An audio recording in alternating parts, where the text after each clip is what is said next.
Hello, my name is Fazeela Gopalani and I am the Head of Education for ACCA for the Middle East. Welcome to our Facebook Live session on uncovering the examiner's report for Performance Management exam that's upcoming in December. So what did I do? I've read the examiner's comment and I would like to share with you some of the findings that the examiners have said for the September 2018 exam. So you know that you've got 3 sections in your exam, section A, B and C. You also know that section A and B are objective test questions, which means that you are going to be given questions that you're going to choose, whether it's doing a multiple response, multiple choice, hotspot area, any of those different types of questions are going to come. Now, the mark allocation is 0 or 2 marks. It's all or nothing. There is no partial marks involved here, and therefore you need to be very careful about this. What does that mean? Read the requirement and read the scenario before rushing to answer the question. Even if the question says round up to 2 decimal places and you don't read that and you round up to 1 decimal place or 3 decimal place, how many marks do you think you're going to get? 0. Even rounding is important. So that should urge you to be careful, stop, read the requirement, step back and ensure that you're answering the right question. Now, in performance management, you need a broad knowledge of all the topic areas. So no question spotting. No, I like this topic, I'll study this, I'm going to leave variance analysis out. No. You cannot do that in this paper or any of ACCA's paper. You need to have a broad knowledge of all the topics involved. And more so with performance measurement, you need to understand why you are doing those calculations, not just how to do the calculations. Because if you understand the why, you will be able to explain and discuss your findings. The examiner's comments have said time and time again in this report and many other reports that in this exam paper, students are very good at doing the calculations. What they're weak at is the discussion element, is explaining their findings. You don't want to be one of those students that loses marks because they can't discuss their findings, do you? So, therefore, pay attention to the why, not just the how. Variance analysis, an unpopular topic at this paper. However, an important topic. And actually, in the past couple of examiners' reports, it appears that students are getting better at variance analysis, which proves that they're practicing lots of questions before going into the exam. However, what they're not doing is practicing how to discuss the findings of those variance analysis questions. So therefore, please pay attention to the discussion part.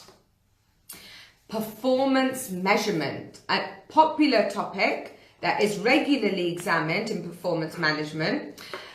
It's broad and regularly examined, however, it's not very well attempted by students.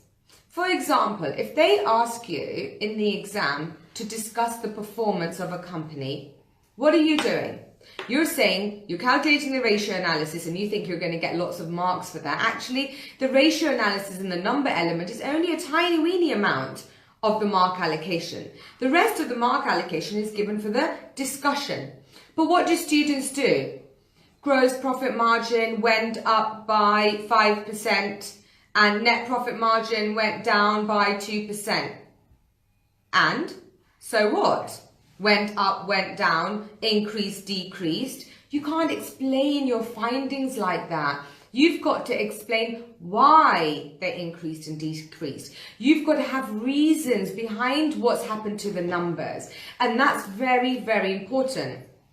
It's also important that you answer your question with headings, with an introduction and then going through and putting headings and a conclusion part. You must present this performance measurement question well in order to gain the maximum marks. And be warned, The calculation element is only a little bit of the mark allocation. The rest of the mark allocation is for the discussion of your findings. Another popular topic at PM, CVP analysis, cost volume profit analysis, also called break-even analysis. And you know what? You're all great at doing the calculations because you're all fantastic at memorizing the formulas. So what are you weak at? You're not very good at discussing the findings, the break-even point in relation to the margin of safety. You need to practice those type of questions, not just the process and the methodology to get to the answer. Because students' previous answers show a lack of depth and a lack of understanding of CVP analysis.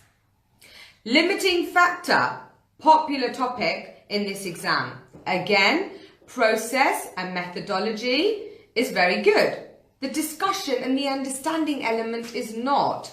You cannot get very, very good marks at this paper by just doing the numbers. If you sat back and just did all the calculations, you will not pass this exam. You need to have a very good part of the understanding element. Examiner has said that section C is normally rushed because students spend too much time on section A and B. You need to give 40% of the time allocation to section C. Don't rush it because in section C you are and will get partial marks, half marks, 1 marks. It's not all or nothing. In section C you will also get method marking, which is your own figure rules. You make a mistake and you will still be able to get marks. You lose marks in the first place, but thereon, if the methodology is correct, you will get marks. So why not spend the ample amount of time that is needed on section C? There are easy marks on section C. You can practice and get really easy marks into the bag. And last point, if you're doing a computer-based exam for the upcoming PM exam in December, please use the spreadsheet to perform your calculations. Students are still using a calculator, then getting the numbers and inputting it. You shouldn't be doing that. It's a waste of time. The spreadsheet is there as a tool for you to do the calculations. So therefore, you're going to save a lot of time that you need to write about those numbers, to explain your findings. So please make sure you are not just using your calculator and you are using the spreadsheet. Also, for the performance measurement question, the discussion part, there is no spell check on computer-based exams on the word processing tool, which means please read what you've typed, because if you can't understand it, there's not much luck that the examiner or the markers will be able to understand what you've written. So please be careful on those 2 points. Right, so what we'll do now is I will answer some of your questions that you've got.